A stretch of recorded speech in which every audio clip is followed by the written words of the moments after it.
여러분, 여러분의 인생 전환점은 무엇일까요? 저한테는 이 충격적인 사건이 저를 바꾸었습니다.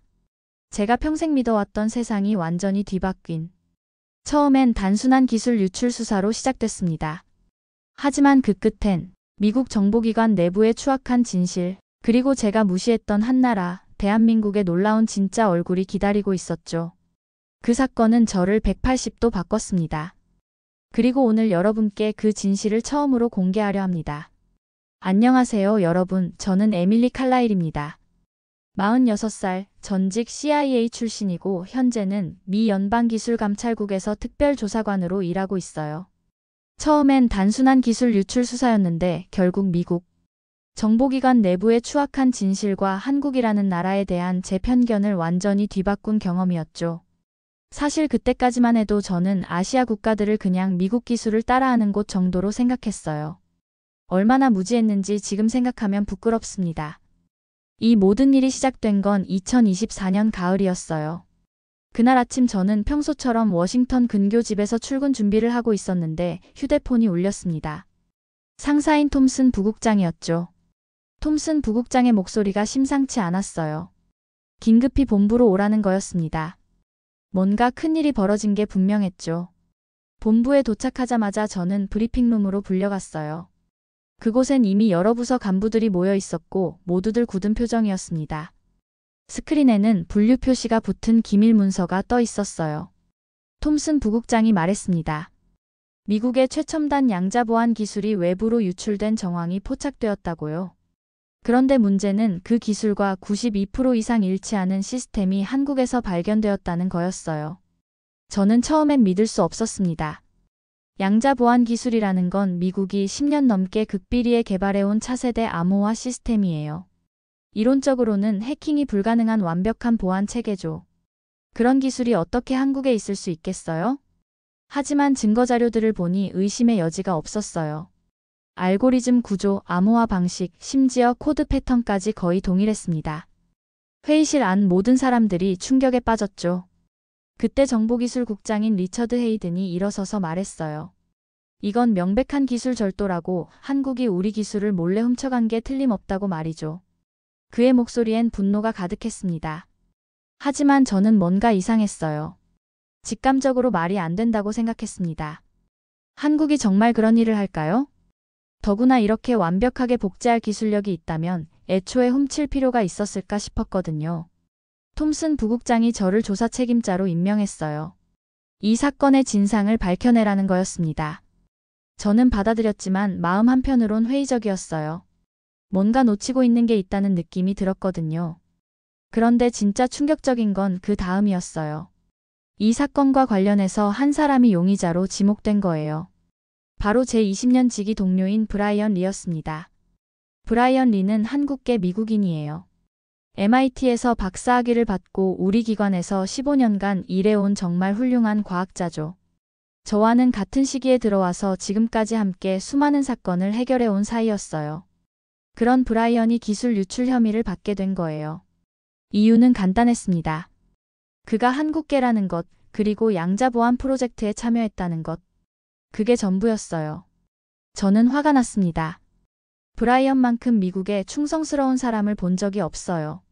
그는 한국 전쟁 참전 용사의 손자였고 미국에서 태어나 미국에서 자란 순수한 미국인이었거든요.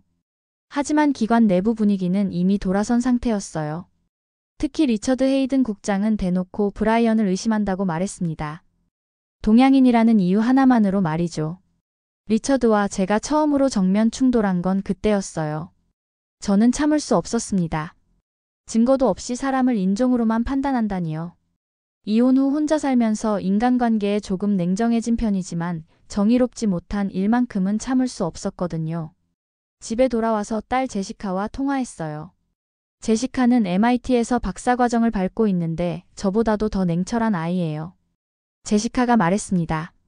엄마는 항상 옳은 일을 해왔잖아요. 이번에도 믿는 대로 하세요 라고요. 그 말이 저에게 큰 힘이 되었어요. 맞아요. 저는 평생 정의 편에 서왔습니다. 이번에도 마찬가지였죠. 브라이언이 정직 처분을 받은 건 그 다음 주였어요. 내부 수사라는 명목 하에 모든 권한이 박탈되었고 심지어 언론에까지 흘러나갈 위험에 처했습니다. 저는 브라이언을 만나러 갔어요. 그의 집 앞에서 기다리고 있는데 문이 열리면서 나온 브라이언의 모습을 보고 깜짝 놀랐습니다. 평소 단정했던 그가 완전히 지쳐 보였어요. 브라이언이 저를 보자마자 씁쓸하게 웃으며 말했어요. 에밀리, 20년 동안 이 나라를 위해 일했는데 결국 내 핏줄 때문에 의심받는구나라고요. 그 말을 들으니 가슴이 미어졌습니다. 저는 브라이언에게 말했어요.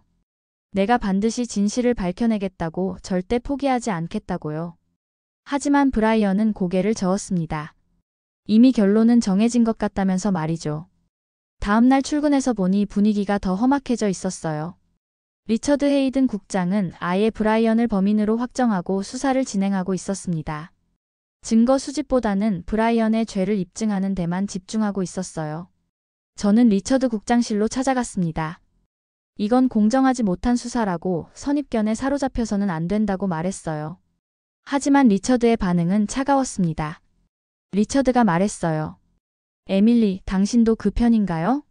20년 지기 동료라고 해서 눈을 감을 건가요? 나라의 안보가 걸린 문제인데 개인적인 감정으로 판단하는 거 아니에요? 그 말을 듣는 순간 저는 배신감을 느꼈어요. 제가 감정적으로 판단한다고요? 저처럼 냉철하고 객관적인 조사관이 어디 있다고 그런 말을 하는 거죠? 하지만 더 충격적인 건 동료들의 반응이었어요. 평소 저를 믿고 따르던 후배들까지도 저를 이상하게 보기 시작했습니다. 브라이언을 감싸는 저를 의심스러워하는 눈치였어요. 그날 밤 집에서 혼자 와인을 마시며 생각했어요. 이혼 후 혼자 지내면서 인간관계가 좀 서먹해진 건 사실이에요. 하지만 그렇다고 해서 옳고 그름을 판단하는 제 기준까지 흔들릴 순 없었습니다. 딸 제시카가 전화를 걸어왔어요. 엄마 목소리가 이상하다면서 무슨 일이냐고 물었습니다. 저는 모든 걸 털어놓았어요. 브라이언 이야기, 리처드와의 갈등, 동료들의 시선까지 모든 걸요. 제시카가 말했습니다. 엄마, 당신은 평생 정의 편에 서왔잖아요. 지금도 마찬가지예요. 다른 사람들이 뭐라고 하든 상관없어요. 엄마가 옳다고 생각하는 길을 가세요. 그 말을 듣고 저는 눈물이 났어요. 맞아요. 저는 정의 편이었습니다. 그리고 지금도 그래야 했어요. 일주일 후 리처드 국장이 저를 불렀습니다. 그리고 깜짝 놀랄 지시를 내렸어요. 직접 한국에 가서 현지 조사를 하라는 거였어요. 처음엔 이상했어요. 왜 갑자기 한국에 가라는 거죠? 하지만 곧 리처드의 의도를 알 수 있었습니다. 저를 멀리 보내서 브라이언 사건에서 손을 떼게 하려는 거였어요. 리처드가 말했어요. 에밀리, 당신이 직접 가서 한국 측 기술을 확인해 보세요. 그들이 정말 우리 기술을 훔쳤는지 말이에요. 당신 실력이면 금방 증거를 찾아낼 수 있을 거예요. 저는 알았습니다. 이건 함정이었어요. 저를 한국에 보내서 한국 측의 죄를 확정짓게 하려는 거였죠. 그러면 자동으로 브라이언도 유죄가 되는 거고요. 하지만 저는 오히려 기회라고 생각했어요. 직접 가서 진실을 확인해 볼 수 있잖아요. 한국이 정말 우리 기술을 훔쳤는지 아니면 다른 진실이 있는지 말이에요. 그날 밤 브라이언에게 연락했어요. 한국에 간다고 말했더니 브라이언이 걱정스러워했습니다. 리처드의 함정일 수도 있다면서요. 저는 브라이언에게 말했어요. 걱정 마세요. 저는 반드시 진실을 찾아내겠어요. 당신이 무고하다는 걸 증명해 보이겠다고요. 브라이언의 상황은 날이 갈수록 악화되었습니다. 내부 수사 결과 그의 컴퓨터에서 의심스러운 접속 기록이 발견되었다는 거예요. 하지만 저는 그게 조작된 증거라는 걸 직감적으로 알 수 있었습니다. 리처드 헤이든 국장은 이제 아예 대놓고 브라이언을 범인으로 몰아가고 있었어요. 언론에까지 흘려서 한국계 과학자의 배신이라는 식으로 보도되기 시작했습니다. 저는 참을 수 없었어요. 브라이언을 찾아가서 말했습니다. 이건 명백한 꼬리 자르기예요. 리처드가 진짜 범인을 숨기려고 당신을 희생양으로 삼는 거라고요. 브라이언이 지친 목소리로 말했어요. 에밀리, 이미 늦었어요. 모든 사람들이 저를 의심하고 있어요. 심지어 제 가족들까지도 눈치를 보고 있다고요. 그 말을 듣고 저는 더욱 화가 났습니다. 20년간 이 나라를 위해 헌신한 사람을 이렇게 버릴 수 있는 거예요? 다음날 리처드 국장실에서 한국 출장 브리핑을 받았어요. 리처드는 저에게 명확한 지시를 내렸습니다. 한국 측 기술이 우리 걸 도용한 증거를 찾아오라는 거였어요. 하지만 저는 리처드의 태도에서 뭔가 이상한 점을 발견했어요. 그는 한국 기술에 대해 너무 자세히 알고 있었습니다. 마치 이미 다 알고 있는 사람처럼 말이에요. 그때 의문이 들었어요. 만약 리처드가 이미 모든 걸 알고 있다면 왜 저를 한국에 보내는 걸까요? 진짜 목적이 뭘까요? 출발 전날 밤 딸 제시카가 집에 와서 저와 함께 저녁을 먹었어요. 제시카는 저를 보며 말했습니다. 엄마, 당신은 언제나 정의 편이었어요. 이번에도 마찬가지일 거예요. 그 말이 저에게 큰 용기를 주었어요. 맞아요. 저는 정의 편이었습니다. 그리고 이번 한국 출장에서 반드시 진실을 찾아내겠다고 다짐했어요. 공항에서 출발하기 전 브라이언이 저를 만나러 왔어요. 그는 저에게 작은 USB를 건네주며 말했습니다. 이건 제가 지난 몇 년간의 연구 기록이에요. 혹시 도움이 될 수도 있을 거예요. 저는 그 USB를 받으며 브라이언에게 약속했습니다. 반드시 당신의 무죄를 증명해내겠다고 기다리고 있으라고요. 브라이언이 마지막으로 말했어요. 에밀리, 조심하세요. 리처드는 당신이 생각하는 것보다 훨씬 위험한 사람일지도 몰라요. 그 말이 저에게 오래도록 맴돌았어요. 브라이언이 뭘 알고 있는 걸까요? 비행기 안에서 저는 이번 수사에 대해 다시 한번 생각해봤어요. 겉으로 보기엔 단순한 기술 유출 사건이지만 뭔가 더 큰 그림이 있는 것 같았습니다. 리처드의 행동, 브라이언에 대한 지나친 의심, 그리고 저를 한국에 보내는 것까지. 모든 게 계획된 것처럼 보였어요. 저는 마음을 굳게 먹었습니다. 한국에서 반드시 진실을 찾아내겠다고요. 브라이언의 무죄를 증명하고 진짜 범인이 누구인지 밝혀내겠다고 말이에요. 인천공항에 도착하기 전까지 저는 계속 생각했어요. 과연 한국에서 무엇을 발견하게 될까? 정말 그들이 우리 기술을 훔친 걸까? 아니면 전혀 다른 진실이 기다리고 있을까? 그때까지만 해도 저는 몰랐어요. 이번 한국 출장이 제 인생을 완전히 바꿔놓을 거라는 걸 말이에요. 그리고 미국이라는 나라와 한국이라는 나라에 대한 제 인식을 완전히 뒤바꿔 놓을 거라는 것도요. 인천공항에 도착한 순간부터 저는 놀랐어요. 공항 시설이 정말 깔끔하고 체계적이었거든요. 입국 절차도 생각보다 훨씬 빠르고 정확했고요. 제가 가지고 있던 아시아 공항에 대한 선입견이 완전히 무너졌어요. 더 놀라운 건 저를 마중 나온 사람이었습니다. 윤지영 박사라고 자신을 소개한 30대 초반의 여성이었는데 첫인상부터 범상치 않았어요.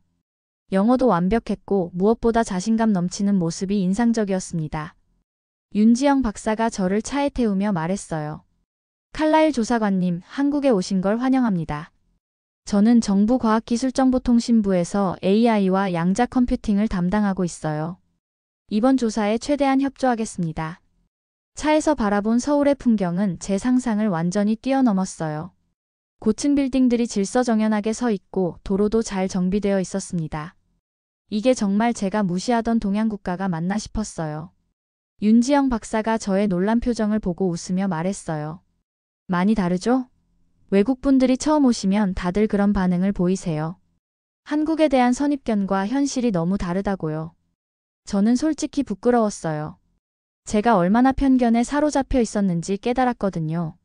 한국을 그저 미국을 따라하는 후진국 정도로 생각했던 제 자신이 한심했습니다. 호텔에 짐을 풀고 나서 윤지영 박사와 함께 저녁을 먹었어요.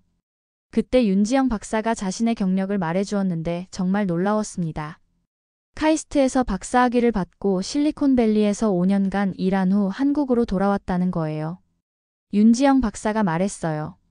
처음엔 미국에 계속 있을까 했는데 한국의 기술 발전 속도를 보니 여기서 더 큰 일을 할 수 있겠다 싶어서 돌아왔어요. 지금은 정말 잘한 선택이었다고 생각해요. 저는 궁금해서 물었어요.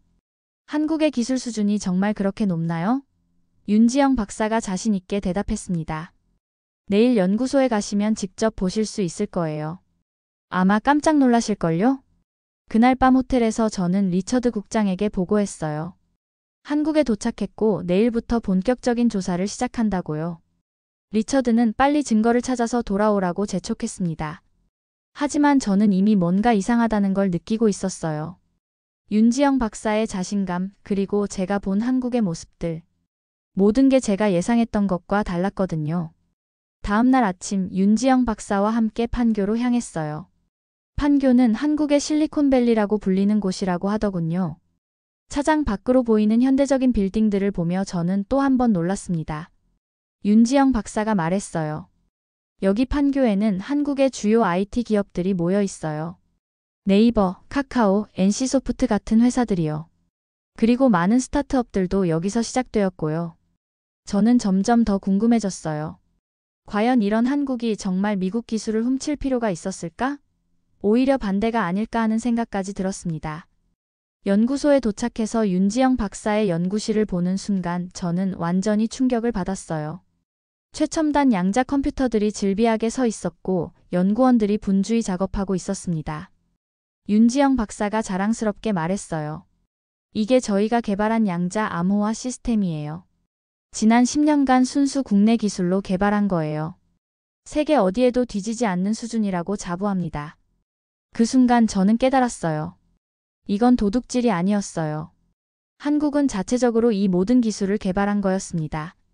그것도 미국보다 더 앞선 수준으로 말이에요. 윤지영 박사와 함께 하루 종일 여러 연구소를 돌아다니며 저는 한국의 진짜 실력을 봤어요. 그리고 동시에 제 자신의 무지함도 깨달았습니다. 그날 저녁 호텔로 돌아와서 저는 혼자 생각에 잠겼어요. 만약 한국이 정말 이 정도 기술력을 가지고 있다면 미국 기술을 훔칠 이유가 전혀 없잖아요. 그렇다면 이 모든 사건의 진실은 뭘까요? 다음날 윤지영 박사와 함께 카이스트로 향했어요. 한국과학기술원이라고 불리는 이곳은 한국 최고의 이공계 대학이라고 하더군요. 캠퍼스에 들어서는 순간부터 저는 압도되었습니다. 최첨단 연구시설들이 즐비했고 학생들의 눈빛이 정말 진지했어요. 마치 실리콘밸리의 스탠포드 대학을 보는 것 같았습니다. 윤지영 박사가 저를 안내한 곳은 양자 컴퓨팅 연구소였어요. 그곳에서 저는 제 인생에서 가장 충격적인 광경을 목격했습니다. 연구소장인 김 교수님이 직접 시연을 해주었는데 그들의 양자 암호화 알고리즘을 보는 순간 저는 말문이 막혔어요. 이건 미국 기술과 92% 일치하는 게 아니었어요. 오히려 미국 기술보다 더 발전된 형태였습니다. 김 교수님이 설명해 주었어요.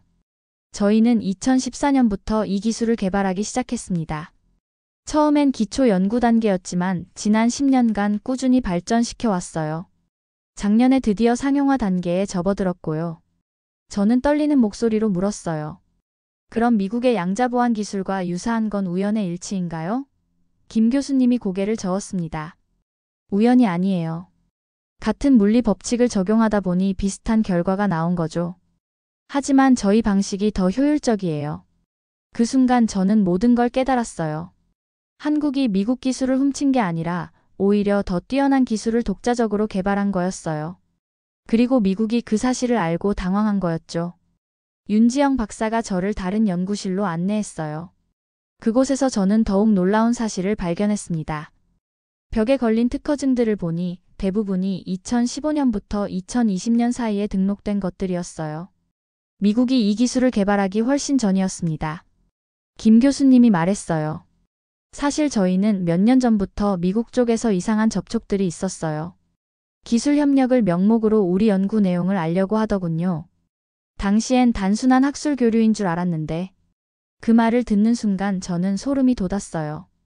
설마 미국이 한국 기술을 역으로 베낀 건 아닐까요? 그리고 이제 와서 한국을 도둑으로 몰아가는 건 아닐까요? 연구소를 나오면서 윤지영 박사가 조심스럽게 말했어요. 칼라일 조사관님, 혹시 이 모든 일이 미국 내부에 어떤 정치적 의도와 관련이 있는 건 아닐까요? 한국의 기술력이 부담스러워서 말이에요. 저는 대답할 수 없었어요. 하지만 윤지영 박사의 말이 맞는 것 같았거든요. 한국의 진짜 실력을 본 지금 모든 게 뒤바뀌어 보였습니다. 그날 밤 호텔에서 저는 브라이언이 준 USB를 열어봤어요. 그 안에는 지난 몇 년간 브라이언이 작성한 연구 보고서들이 들어있었는데 깜짝 놀랄 내용을 발견했습니다. 브라이언은 이미 2년 전부터 한국의 기술력에 대해 정확히 파악하고 있었어요. 그리고 미국이 한국 기술을 참조했을 가능성이 높다고 보고서에 명시해 두었더군요. 더 충격적인 건 그 다음이었어요. 브라이언의 보고서에는 리처드 헤이든 국장이 한국 관련 정보를 의도적으로 왜곡했다는 의혹도 제기되어 있었습니다. 저는 손이 떨렸어요. 이건 단순한 기술 유출 사건이 아니었어요. 미국 내부의 거대한 음모였던 거죠. 리처드가 브라이언을 희생양으로 삼아서 진실을 묻으려 한 거였습니다. 다음날 윤지영 박사에게 솔직하게 털어놓았어요. 제가 여기 온 진짜 목적과 지금까지 의심했던 것들을 모두 말했습니다. 윤지영 박사는 놀라기보다는 이해한다는 표정이었어요. 윤지영 박사가 말했어요. 사실 저희도 예상하고 있었어요. 미국이 우리 기술력을 부담스러워할 거라고요. 하지만 이렇게까지 할 줄은 몰랐네요. 그리고 윤지영 박사가 저에게 놀라운 제안을 했어요. 혹시 우리가 수집한 자료를 보시겠어요? 미국 쪽에서 우리 기술을 감시하려 했던 흔적들 말이에요.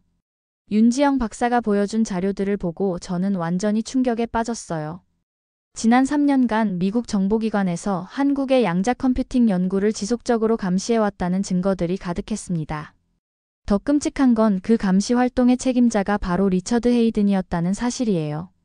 그는 한국 기술을 훔치려 했고 실패하자 이제 한국을 도둑으로 몰아가려 한 거였습니다. 저는 눈물이 나왔어요. 이건 도둑질이 아니라 역사였어요. 한국이 10년간 조용히 쌓아온 기술력의 역사였습니다. 그리고 그 역사를 미국이 짓밟으려 한 거였죠. 윤지영 박사가 저를 위로하며 말했어요. 이제 진실을 아셨으니 어떻게 하실 건가요? 저는 마음을 굳게 먹었습니다. 반드시 이 진실을 세상에 알리겠다고요. 그날 밤 저는 딸 제시카에게 전화했어요. 모든 걸 털어놓았더니 제시카가 말했어요. 엄마, 역시 엄마다웠어요. 진실은 반드시 밝혀져야 해요. 한국에서의 마지막 날, 윤지영 박사는 저에게 더욱 결정적인 증거를 보여주었어요. 리처드 헤이든이 한국 정부 관계자들과 나눈 비밀통화 녹음 파일이었습니다. 녹음 내용을 들어보니 정말 충격적이었어요. 리처드는 한국에게 기술 이전을 요구했고 거절당하자 다른 방법을 쓰겠다고 협박까지 했더군요. 그 다른 방법이 바로 이번 사건이었던 거예요. 윤지영 박사가 말했어요. 저희는 이 모든 과정을 기록해 두었어요.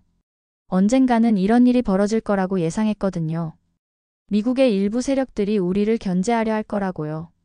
더 놀라운 건 브라이언과 관련된 자료였어요. 리처드는 이미 2년 전부터 브라이언을 제거할 계획을 세우고 있었다는 증거가 나온 거예요. 브라이언이 한국의 진짜 실력을 정확히 파악하고 있어서 방해가 되었던 거죠. 리처드의 내부 메일을 보니 소름이 돋았어요. 브라이언을 어떻게 제거할지, 어떤 혐의를 씌울지까지 구체적으로 계획되어 있었습니다. 이건 완전한 음모였어요. 윤지영 박사가 저에게 USB를 건네주며 말했어요. 이 모든 증거들을 가져가세요. 그리고 미국에서 정의를 실현해 주세요. 우리는 당신을 믿어요. 저는 그 USB를 받으며 다짐했어요. 반드시 리처드의 음모를 폭로하고 브라이언의 무죄를 증명하겠다고요. 그리고 한국에 대한 누명도 벗겨주겠다고 말이에요. 공항으로 가는 길에 윤지영 박사가 마지막으로 말했어요. 칼라일 조사관님, 이제 당신의 정의를 보여주세요. 우리는 끝까지 당신을 지지할 거예요. 그 말을 듣고 저는 가슴이 뜨거워졌어요. 한국에서 만난 사람들의 신뢰, 그리고 진실을 향한 의지. 모든 게 저에게 큰 힘이 되었습니다. 비행기 안에서 저는 계속 생각했어요. 미국으로 돌아가면 엄청난 싸움이 기다리고 있을 거예요. 리처드는 분명 모든 수단을 동원해서 저를 막으려 할 테니까요. 하지만 저는 두렵지 않았어요. 진실이 제 편에 있었거든요. 그리고 브라이언과 한국의 무죄를 증명할 확실한 증거도 있었고요. 착륙하기 전에 딸 제시카에게 문자를 보냈어요. 엄마가 돌아간다. 그리고 정의를 실현하겠다고요. 제시카는 즉시 답장을 보내왔어요. 엄마를 믿어요. 파이팅이라고요. 인천공항에서 출발할 때와 달리 이제 저는 확신에 차 있었어요. 한국에서 본 것들, 윤지영 박사와의 만남, 그리고 발견한 진실들. 모든 게 저를 변화시켰습니다. 한국은 제가 생각했던 것과 완전히 다른 나라였어요. 기술력도 뛰어났고 사람들도 정말 따뜻했습니다. 특히 윤지영 박사 같은 여성 과학자들의 모습은 저에게 큰 감동을 주었어요. 저는 깨달았어요. 편견이 얼마나 무서운 것인지, 그리고 진실을 외면하는 것이 얼마나 위험한 일인지 말이에요. 이제 저는 그 모든 편견을 버리고 오직 진실만을 위해 싸우겠다고 다짐했습니다. 워싱턴 공항에 도착하자마자 저는 브라이언에게 연락했어요. 모든 게 해결될 거라고 조금만 더 기다려달라고 말했습니다. 브라이언의 목소리에서 희망이 느껴졌어요. 이제 진짜 싸움이 시작될 때였어요. 리처드 헤이든과의 마지막 대결이 기다리고 있었습니다. 워싱턴에 도착한 다음 날 아침, 저는 바로 톰슨 부국장을 찾아갔어요. 한국에서 발견한 모든 증거들을 보고드려야 했거든요. 톰슨 부국장은 제 보고를 듣고 완전히 놀란 표정이었어요. 정말 그런 일이 있었느냐면서 증거가 확실한지 몇 번이나 확인했습니다. 저는 윤지영 박사가 준 USB를 보여드리며 말했어요. 모든 증거가 여기 있습니다. 리처드 국장의 음모, 브라이언에 대한 조작, 그리고 한국 기술에 대한 거짓 정보까지 모든 게 들어있어요. 톰슨 부국장이 USB 내용을 확인한 후 심각한 표정으로 말했어요. 이건 정말 큰 문제예요. 즉시 긴급조사위원회를 소집해야겠습니다. 그날 오후 긴급조사위원회가 열렸어요. 저는 모든 증거를 제시하며 한국에서 발견한 진실을 낱낱이 밝혔습니다. 위원들은 모두 충격에 빠진 표정이었어요. 리처드 헤이든은 처음엔 모든 걸 부인했어요. 그건 조작된 증거라고, 한국이 저를 속인 거라고 주장했습니다. 하지만 증거가 너무 확실했어요. 특히 리처드 자신의 음성이 녹음된 파일을 들려주자 그의 얼굴이 창백해졌어요. 더 이상 변명할 수 없는 상황이 된 거죠. 그때 리처드가 갑자기 화를 내며 저를 향해 소리쳤어요. 여자 주제에 뭘 안다고 나서는 거야? 당신은 그냥 시키는 대로만 하면 되는 거 아니야? 그 순간 저는 참을 수 없었어요. 20년간 이 일을 하면서 쌓인 모든 분노가 폭발했습니다. 저는 일어서서 리처드를 똑바로 쳐다보며 말했어요. 당신이 무시한 진실이 여기 있어요. 그러면서 USB를 테이블 위에 던졌습니다. 여자든 남자든 상관없어요. 진실은 진실이에요. 회의실이 조용해졌어요. 모든 사람들이 저를 바라보고 있었지만 저는 전혀 위축되지 않았어요.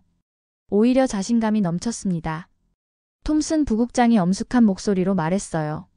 리처드 헤이든 국장, 당신은 즉시 모든 직무에서 해임됩니다.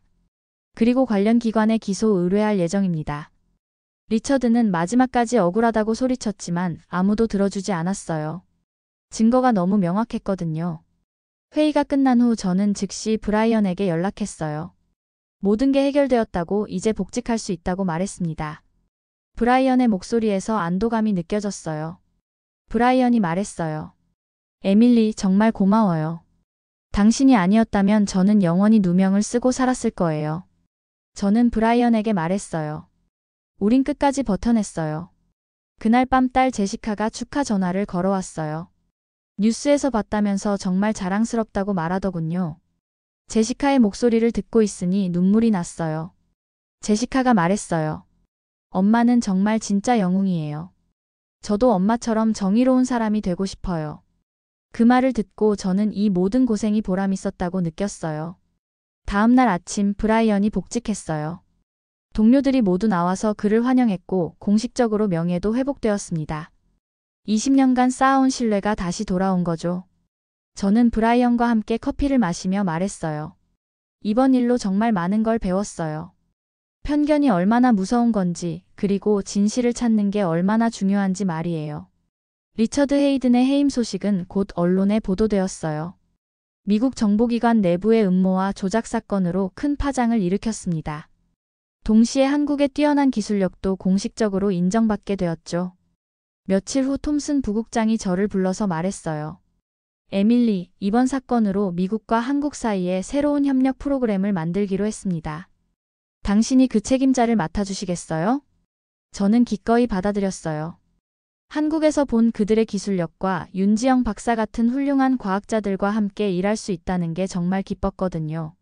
새로운 협력 프로그램의 이름은 미한 양자기술 협력 이니셔티브였어요. 양국의 기술을 합쳐서 더 발전된 양자 보안 시스템을 만드는 것이 목표였습니다. 첫 번째 협력회의에서 윤지영 박사를 다시 만났어요.